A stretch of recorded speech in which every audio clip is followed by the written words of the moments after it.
To bring life into existence on Earth, a purposeful will was necessary. Peter Goryaev spoke about his accidental discovery. Are you familiar with Bohm's theory of the holographic universe? Bohm, whom Einstein greatly respected towards the end of his life, proposed the idea that the universe is a hologram. This idea has not been refuted. According to it, all objects present in this world have their own cell in the universe's hologram. Scientist Peter Goryaev, who made these statements, believed, like physicist David Bohm, that everything existing in this world is a vast hologram. Through experimental methods, Peter Goryaev concluded that hereditary information about every living object is transmitted not only through the biological matter of the cell but also via wave holograms that store information about a particular organism. If this is the case, then this information can be read from a healthy human organism and directed towards something living and suffering. According to Peter Goryaev, this approach can eliminate not only any ailment but also restore youth. These claims were supported by experiments, the results of which are simply astounding. Peter Goryaev conducted his first experiments on healing diseases using rats with diabetes. Using a laser, the scientist read information from healthy baby rats. The obtained information was then converted into electromagnetic radiation, and through a charged beam, the sick rats were irradiated for 1 minute. These manipulations were repeated daily, and after a week, the rats recovered. The goal of another experiment by Peter Goryaev was to attempt to regenerate a tooth in a dog. The scientist became convinced that this was possible quite by accident during one of his experiments, which will be discussed later. In the case of the dog, the scientist read information from a tooth germ and then irradiated the area where the tooth was missing. To grow new teeth in the dog, the scientist needed about 9 months. A control sample of the area where the tooth was also missing was not subjected to such irradiation. This area remained unchanged, and no new tooth grew there. A complete description of this experiment with results was published in the DNA Decoding Journal in 2018. Now, a bit more detail about the tooth regeneration result that Peter Goryaev accidentally obtained in one experiment. After successful experiments with animals, the scientist began conducting them on humans under the supervision of doctors to avoid any reproaches. Peter Goryaev spoke about this when he was 68 years old. The first patient of the wave genetics method was himself. He managed to slow down aging. He clearly remembered all his physical indicators from when he was 25 years old and could now replicate them. He could do 100, even 200 push-ups, ran for an hour every day, and swam 100 meters faster than before. This repetition of his indicators was evidence that their technology worked. One of Peter Goryaev's first patients was a 60-year-old woman with diabetes, the mother of the scientist's colleague. Peter Goryaev read information from the blood of the woman's 9-year-old grandson and directly directed it to his patient. During the experiments, over 3 weeks, the woman's blood sugar levels would drop to the normal range the scientist aimed for, then sharply return to the usual level. The sugar in the woman began to fluctuate sharply up and down. They didn't know how long to irradiate the information or on which days. A regimen was needed, but they didn't know what it should be. They experimented, as Peter Goryaev explained. After 3 months, the woman complained of jaw pain.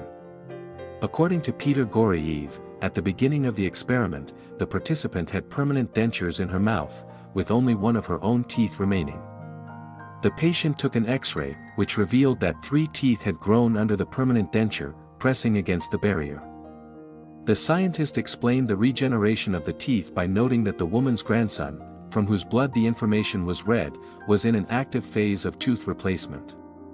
According to Peter Goryaev, by transferring information from a healthy human organism to a sick one, the scientist managed to achieve the desired result, that is, recovery. In approximately 100 cases. For example, in one of them, the scientist managed to restore a patient's vision. Earthly life arose by someone's will. Peter Goryaev stated that the results of his experiments were confirmation of Bohm's idea because it was impossible to explain this by anything else. Our genetic apparatus, like that of any other living organism, reads a holographic image stored in the universe. This image does not appear immediately but gradually, in layers, resulting in a series of images by which parts of our body are constructed. If the hologram is distorted, intentionally or accidentally, then violations occur in the construction of the body, as Peter Goriev explained. Conducting his experiments, Peter Goriev came to another conclusion: for life to appear on Earth, someone's purposeful will and skill were necessary. Therefore, the scientist explained the emergence of life on Earth not as a result of evolution but as a direction from outside through wave holograms.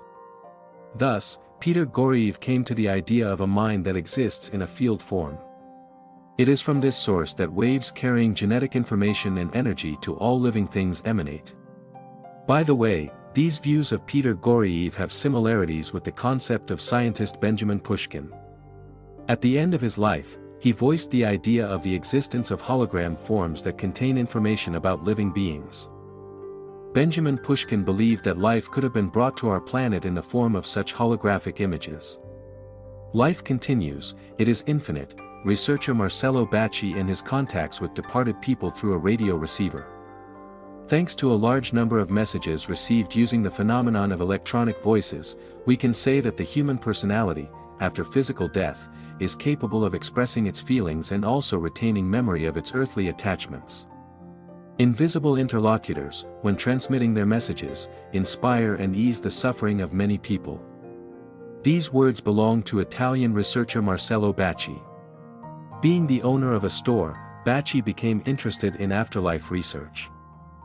Initially, he used mediums, but later Marcello Bacci learned about the experiments of Friedrich Jurgensen, who communicated with representatives of another world using the phenomenon of electronic voices.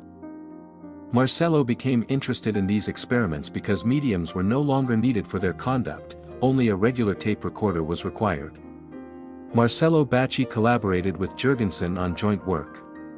Soon, Bacci closed his store and dedicated the rest of his life, more than 35 years, to researching the phenomenon of electronic voices. Marcello began inviting people to his home and helped them communicate with their departed relatives. The researcher sincerely believed that when people become convinced of the existence of the afterlife, they will treat each other more kindly during their earthly lives. Several documentaries were made about Bacci's research. In his research work, Marcello Bacci tested various tools through which the researcher received messages from another world. Initially, he made recordings using a tape recorder, and at the end of the 1990s, he began receiving messages using an old tube radio receiver. Bacci tuned his radio to a frequency where no radio broadcasts were conducted. For the first 10 to 20 minutes, nothing happened. The researcher heard only loud static noise from the receiver, which, after the specified time, was replaced by a sound resembling gusts of wind. These sounds repeated several times, after which silence ensued, and in this silence, Marcello Bacci and other participants of the session began to hear voices. According to Bacci, messages from another world did not come in a continuous stream, they were separated by short pauses lasting from 10 seconds to several minutes. Usually, such sessions lasted about 40 minutes, and after their completion, the radio receiver again emitted static noise. It should be noted that not all of Bacci's experiments were successful. Initially, the studies conducted using a tape recorder according to Jurgensen's methodology had low-quality voices, but with the transition to the radio receiver, the sound quality of the contacts improved significantly. Marcello Bacci conducted his experiments not alone. Often, several participants gathered at the sessions. Even observers became participants in the contacts, people who had lost their relatives. They received messages with evidence that life continues after death. Such contact with deceased relatives comforted the session participants. Along with Bacci, his like-minded individuals also studied the phenomenon of electronic voices. Among them was the researcher's associate Sergio Giomi, who died at the end of the last century. Before his death, Sergio promised Bacci that he would contact him using the radio receiver. Sergio Giomi kept his promise. A month after his departure, Bacci received the first messages. The first messages that Marcello Bacci received from his associate sounded like this: "Giomi has returned." Sergio demonstrates his voice. Bacci managed to receive a message describing the world Sergio Giomi had entered. "Don't be so upset. We are in the light. Life is everywhere. I lack nothing. My mind is clear. I can see you. All your friends here remember your name. Marcello Bacci also spoke about other contacts with departed people. According to the researcher, they referred to themselves as spiritual beings. Usually, they introduced themselves with the words, "You are communicating with a spirit. I am a wise spirit here." If, on our side, the people who came to Bacci's sessions were driven by the desire to receive a message from the other world from loved ones or mere curiosity, then the representatives from the other world pursued entirely different goals. According to Marcello Bacci, most often, they wanted to help people understand the true meaning of life and comprehend what lies beyond. Among the received messages on this topic, for example, were the following: "You are on a new path to understanding the truth and the value of life. Live in wisdom. You must seek the truth together for the benefit of all. Leave your worries behind. Life does not end after earthly death. Remember this. You feel unhappiness, this is the cause of your problems." Marcello Bacci himself passed away in 2019 at the age of 92. His like-minded researchers also contacted him using the radio.